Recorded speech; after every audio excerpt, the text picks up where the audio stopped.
ज्ञान गुण सागर, जय कपीस तिहुँ लोक उजागर। स्वामी, न जाने क्यों ऐसा प्रतीत हो रहा है जैसे मेरा हनुमान यहीं कहीं हमारे निकट ही है। हनुमान कब तुम्हारे मन से दूर हुआ है? वो तो है स्वामी, हर समय ऐसा प्रतीत होता है जैसे मेरा हनुमान आसपास ही है। बस अब वो आएगा और कहेगा, माँ मैं आ गया, अपने लाल को हृदय से लगा लो। आ गया हूँ माँ, अपने लाल को हृदय से लगा लीजिए माँ।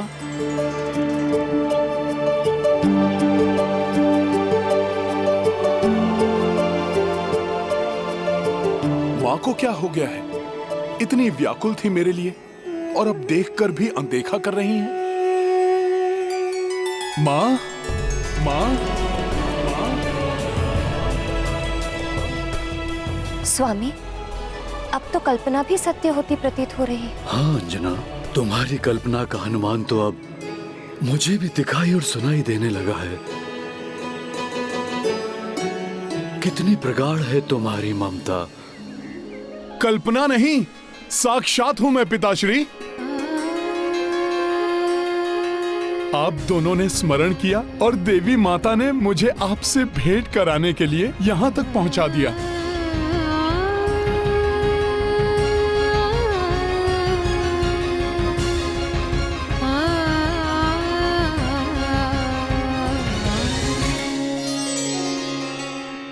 माता पिता एवं पुत्र के मधुर मिलन का ये दृश्य कैसा मनोहारी है ना स्वामी।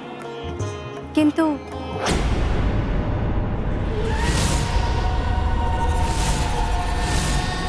माया तो अपना कार्य करेगी।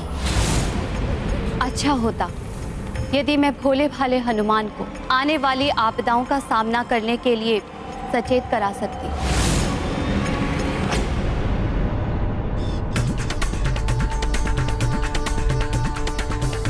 प्रणाम पिताश्री। प्रणाम माता।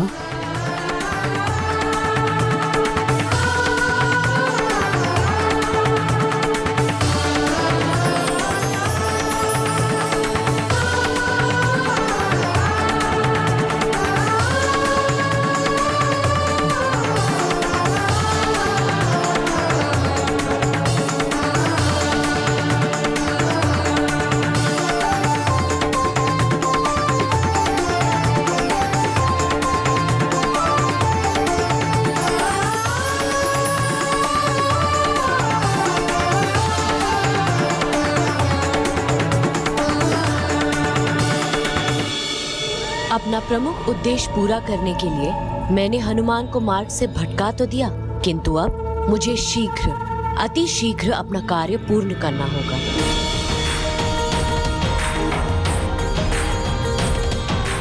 हनुमान, मेरे लाल, माँ की ममता ही तुम्हें यहाँ खींच लाई है। हनुमान, हम दोनों कुछ ही समय में तीर्थ यात्रा के लिए निकलने वाले थे। बस शुभ मुहूर्त की प्रतीक्षा कर रहे थे और देखो कैसा शुभ मुहूर्त आया जो हमारे पुत्र को ही ले आया। हाँ स्वामी, हमारा हनुमान आया, अर्थात कुछ बड़ा होने वाला है।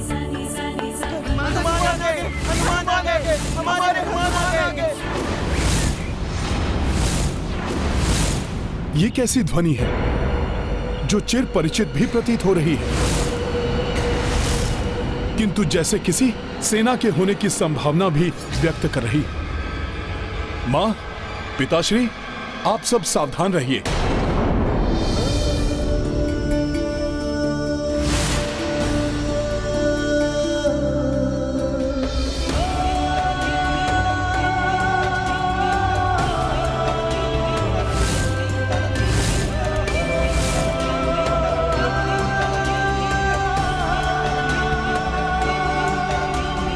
प्रणाम काका केसरी, प्रणाम माता अंजना।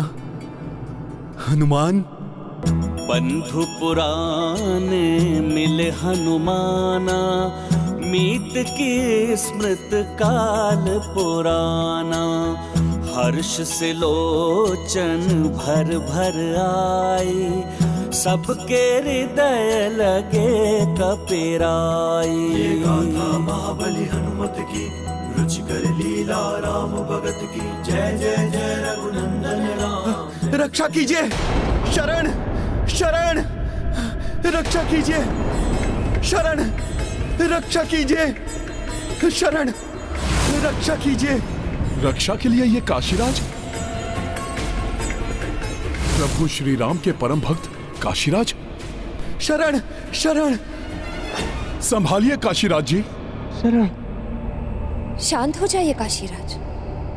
यहाँ जो भी आता है उसे शरण अवश्य मिलती है।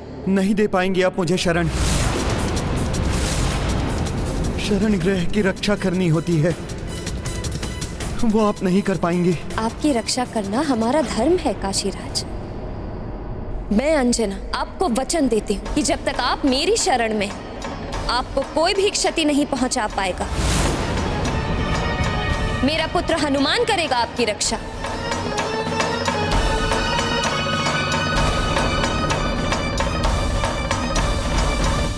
नहीं नहीं, कदापि नहीं। ये आपने कैसा वचन दे दिया? काशीराज जी, मेरी मां का वचन मेरा वचन है।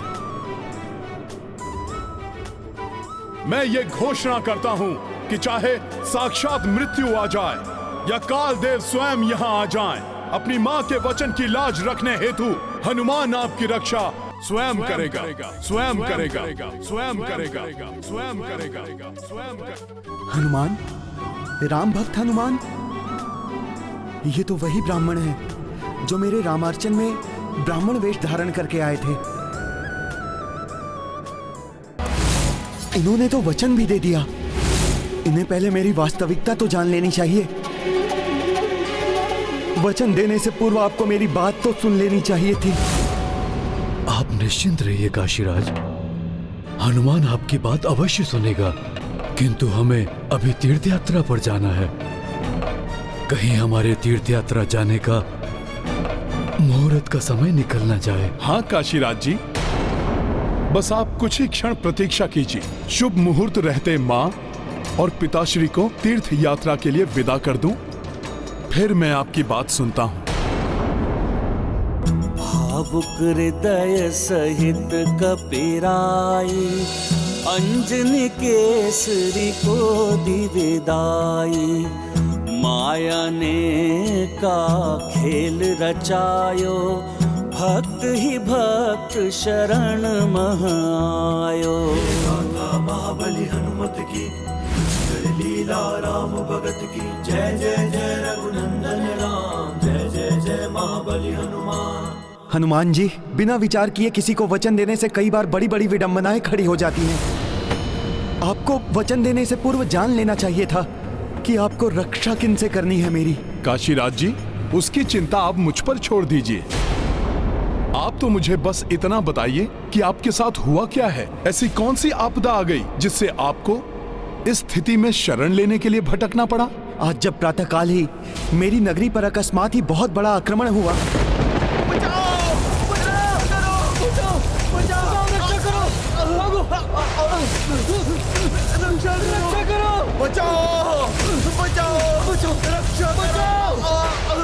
भगदड़ एवं हाहाकार की ध्वनि सुनकर जब मैं बाहर आया तो देखा तो एक भयानक विशाल काली माया मेरी नगर की ओर बढ़ रही थी।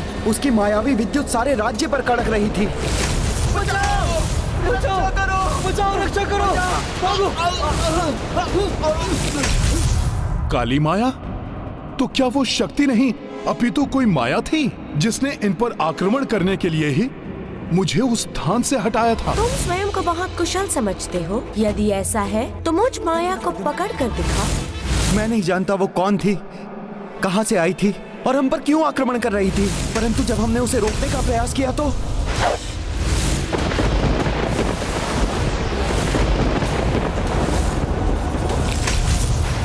मेरे बाणों को जब उसने निष्क्रिय कर दिया तब मैंने दिव्य चक्रास्त्र का आवाहन किया, जिसे देखकर वो भयभीत होकर भागने लगी।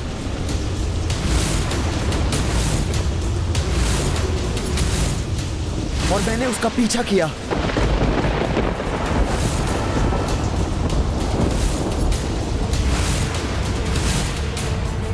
उसका पीछा करते करते मैं गुरुदेव महर्षि विश्वामित्र के आश्रम पहुंच गया। जहां महर्षि विश्वामित्र विराजमान थे, वो माया वहां जाकर कहीं छिप गई। मुझे भय था कहीं वो विश्वामित्र जी को हानि ना पहुंचा दे, इसीलिए मैं उसे ढूंढने लगा और अंततः मेरी दृष्टि उस पर पड़ ही गई और उसे देखते ही मैंने उस पर चक्रास्त्र चला दिया।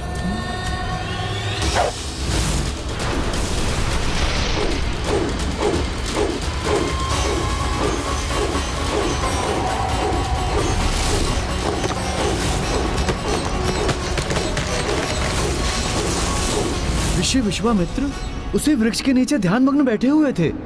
फिर क्या हुआ? क्या वृक्ष उन पर गिरा? कहीं वो आहत तो नहीं हुए? हाँ, मैं उनको बचाने के लिए पहुंचा, किंतु मेरे पहुंचने से पूर्व ही वृक्ष गिर गया था।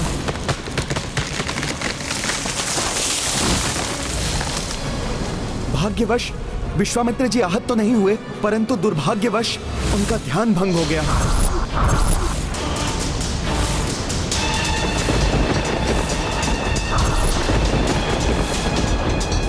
राजन, मेरा ध्यान भंग करने का दुस्साहस किया आपने। नहीं ऋषिवर विश्वामित्र जी। बस राजन, बस। सत्ता के मत में चूर होकर आपको यह भी स्मरण नहीं रहा कि यह एक आश्रम है। राजन, आश्रम की पवित्रता को अपवित्र करने का प्रयास किया आपने।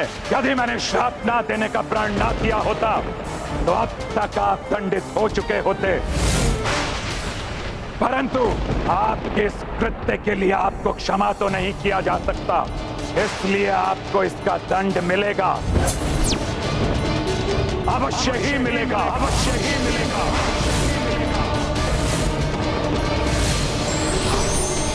अर्थात आप ऋषिवर विश्वामित्र के कोप से सुरक्षा चाहते हैं? नहीं नहीं, वो कोई और है। उनसे मेरी कोई रक्षा नहीं कर सकता। किंतु वो है कौन? ऐसा क्या हुआ था जो आप इतने भयभीत हो गए? ऋषिवर के जाने के पश्चात मुझे उस धूर्त माया की हंसी सुनाई दी थी।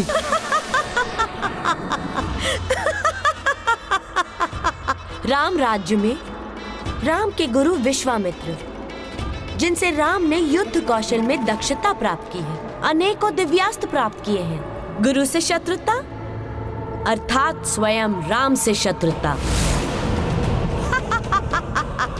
मुझ राम भक्त की मेरे ही प्रभु श्री राम से शत्रुता।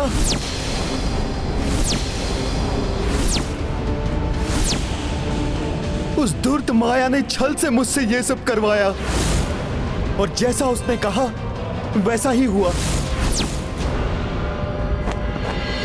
गुरुवर, आपका अपमान करने वाला कोई भी हो, उसे दंड अवश्य मिलेगा। मात्र दंड नहीं राम, मुझे उसका शीश चाहिए राम।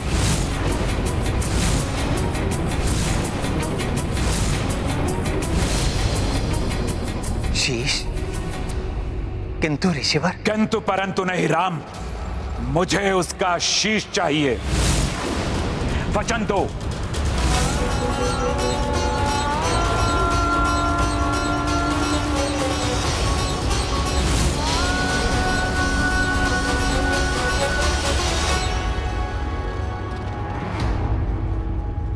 मैं रघुनंदन राम आपको वचन देता, जिसने भी ये कृत्य किया है, शीघ्र ही उसका शीश आपके चरणों में होगा। आप बताइए, कौन है वो? काशीराज। काशीराज।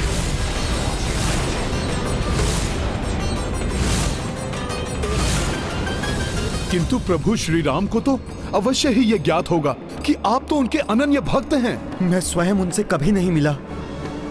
भक्ति में इतनी शक्ति है कि भक्त कहीं भी हो, वो अपने भगवान से जुड़ ही जाता है। तब तो प्रभु ने ऋषि विश्वामित्र को समझाने का प्रयास अवश्य किया होगा। हाँ, किया था। काशीराज? हाँ, काशीराज। काशीराज ने यह दुष्कृत्य करने का दुस्साहस किया राम।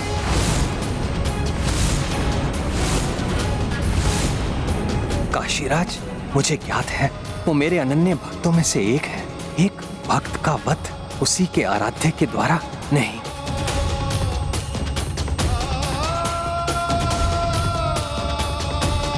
गुरुदेव, काशीराज तो बहुत ही धर्मशील और शांतिप्रिय नरेश है। अवश्य ही उनसे ये कृत्य भूलवश हुआ होगा। यदि हो सके तो आप उन्हें क्षमा करें। बस राम, प्रतीत होता है कि आप वचन देकर पीछे हटना चाहते हैं। ऐसा नहीं है गुरुदेव, मैं तो उचित है राम, आप अपना वचन भंग कर दीजिए। मुझे ही अपना श्राप ना देने का वचन तोड़ना होगा ताकि उस काशी राज को दंडित कर सकूं।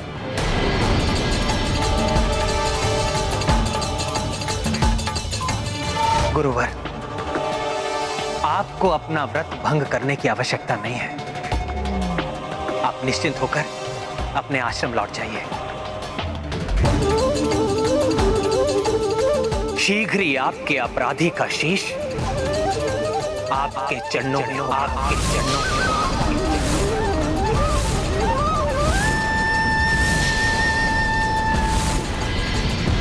अब आप ही बताइए हनुमान जी, श्री राम से जब महाबली रावण नहीं बच सका तो मैं तुच्छ नरेश कैसे बच पाता? अपने ही प्रभु को अपना ही शत्रु हुआ देख मैं विक्षिप्तों की भांति शरण पाने के लिए कहां कहां नहीं भटका, किंतु श्री राम का नाम सुनकर किसी ने मुझे शरण नहीं दी और मैं यहां तक आ गया। यहां आपकी माता ने मेरी बात पूर्ण रूप से सुने बिना ही मुझे शरण देने का वचन दे दिया और आपने उस वचन को पूर्ण करने का संकल्प ले लिया। अब आप ही बताइए हनुमान जी, प्रभु श्री राम से आप क्या मेरी रक्षा कर पाएंगे? अपनी माता का दिया हुआ वचन निभा पाएंगे? प्रभु श्री राम जिसके शत्रु हो जाए, इस संसार में उसकी रक्षा कौन कर सकता है? इस सत्य का आभास मुझे भी हुआ है सुग्रीव जी। हनुमान जी, आप भले ही मेरे प्राण ना बचा पाए, किंतु इस राम भक्त की इतनी इच्छा अवश्य पूरी करा दीजिएगा कि मेरे वध से पूर्व मुझे मेरे प्रभु श्री राम के दर्शन अवश्य करा दीजिए। निराश मत होइए काशीराज जी, प्रभु श्री राम तो मेरे आराध्य हैं। आपको मेरी शरण में देखकर, मेरी मां के वचन के बारे में जानकर वो आपको प्राणदान अवश्य दे देंगे। रघुकुल की रीति तो वचन निभाने की रही है, भोले भाले हनुमान ये नहीं समझ रहे हैं।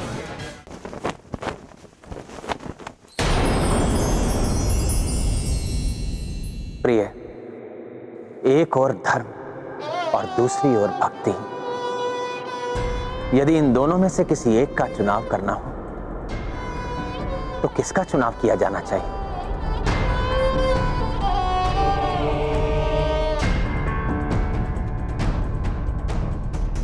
अच्छा, तो मेरे स्वामी को ये प्रश्न ही उलझाए हुए हैं। स्वामी, इसका उत्तर तो एक ही है, धर्म से बड़ा और कुछ नहीं होता। धर्म का चुनाव ही सर्वोत्तम है।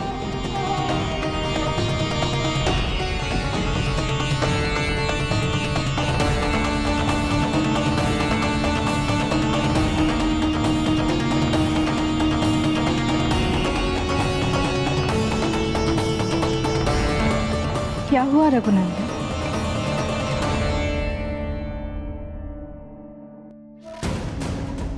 कोई दुविधा है क्या? मेरे अनन्य भक्त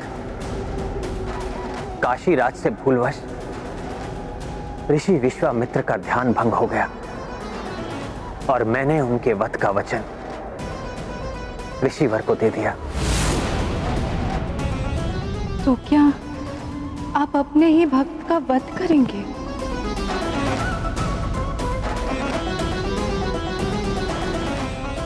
प्रिय, आपने सत्य ही कहा है। धर्म और भक्ति में मुझे धर्म का ही चुनाव करना होगा। वचन निभाने का धर्म।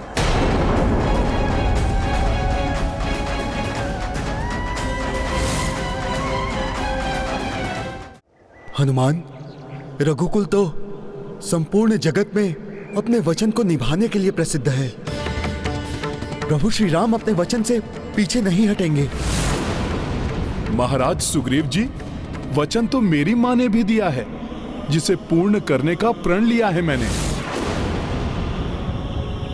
अब भले ही मेरे प्राण चले जाएं, किंतु मैं मेरी माँ के वचन को भंग नहीं होने दूंगा। और फिर शरणागत की रक्षा करने की सीख भी तो मुझे स्वयं प्रभु ने ही दी है। विभीषण जी को शरण देते समय उन्होंने शत्रु मित्र और हानि लाभ का कोई विचार नहीं किया था। यदि इसके लिए तुम्हें प्रभु श्री राम से युद्ध करना पड़ा तब? नहीं नहीं, मेरे कारण एक भक्त को अपने आराध्य के विरुद्ध खड़ा होना पड़े, ये उचित नहीं है। अच्छा तो यही होगा कि मैं यहां से चला जाऊं। नहीं काशीराज जी, अब आपकी रक्षा करना मेरा दायित्व है, और प्रभु के मात्र नाम से ही मेरी समस्त दुविधाएं मिट जाती हैं। ये दुविधा भी श्री राम के नाम से ही समाप्त हो जाएगी। मैं स्वयं उनके पास जाकर ये सब बताता हूं। हनुमान, तुमने काशीराज की रक्षा का वचन दिया है, फिर कैसे तुम इन्हें छोड़कर कहीं और जा सकते हो? तो मुझे आज्ञा दीजिए, मैं दूत बनकर जाऊंगा प्रभु श्री राम के पास। यही उचित होगा अंगद, तुम जाकर प्रभु को सारी बातें बताना। मुझे विश्वास है अपने प्रभु पर, वो कोई ना कोई हल अवश्य निकाल लेंगे।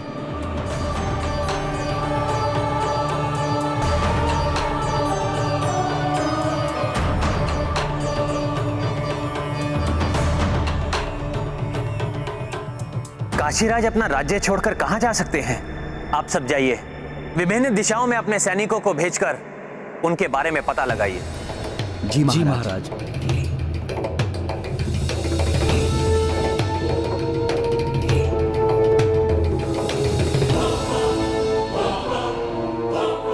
प्रणाम महाराज, हनुमान जी के दूत पधारे हैं, आपसे भेंट करना चाहते हैं। दूत?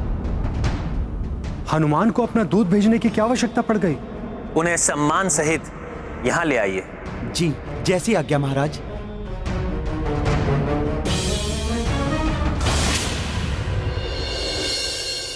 हनुमान जी को हो क्या गया है?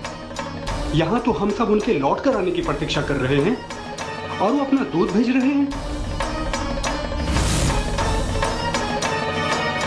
किसी भी व्यक्ति को किसी भी निर्णय पर तब तक नहीं पहुंचना चाहिए या कोई भी कदम नहीं उठाना चाहिए जब तक पूरी बात ठीक से ज्ञात ना हो।